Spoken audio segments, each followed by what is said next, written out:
नमस्कार बंधु माने आपण केबे भाबिछंती कि गोटे क्लास रे समस्ते पढुथिले मध्य केतेक छात्र टॉप करंती आ अधिकांश छात्र भल फलाफल करि पारंती नै।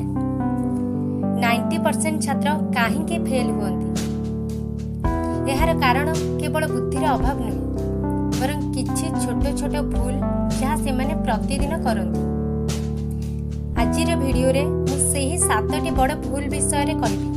वीडियोटी शेष पर्यंत देखंतु कारण शेष रे मु एमिति एक टिप्स कहबी जहाँ आपनक पढ़ार धारा को बदलाई देई पारे।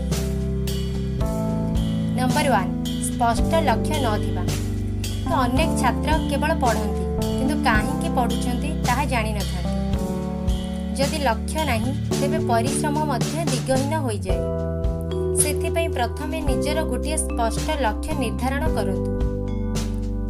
नंबर 2 समय नष्ट करिबा। तो आजिकली मोबाइल, यूट्यूब शॉर्ट्स, इंस्टाग्राम और गेमिंग रे अनेक समय नष्ट हो जाए। दिन को मात्र 2 घंटा नष्ट कले वर्ष को 700 घंटा रु अधिक समय नष्ट हुए।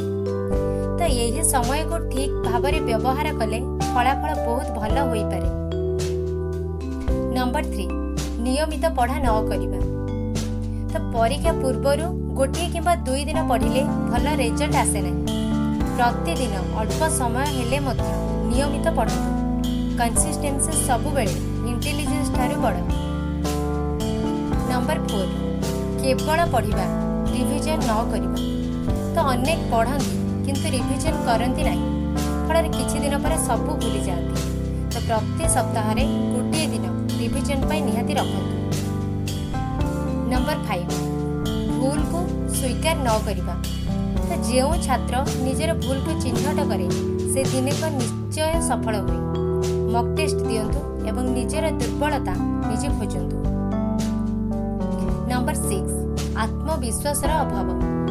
तो अनेक छात्र भावंती कि मु पारिबी नहीं। तो यही भावना सबुठारु बड़ बाधा। तो निजे उपरे विश्वास रखंतु। नंबर 7 परिश्रमर अभाव।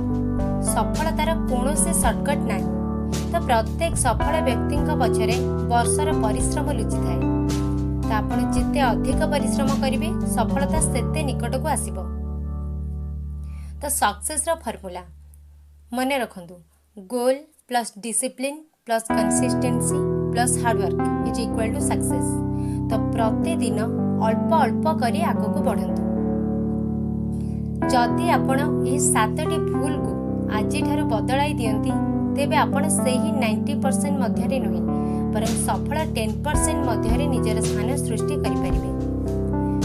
जदि एही वीडियो आपनको भल लागि थाए तबे लाइक करंतु, शेयर करंतु एवं एही भली मोटिवेशन और स्टडी वीडियो पई सब्सक्राइब करबाको भूलंतु नाही। धन्यवाद। जय जगन्नाथ।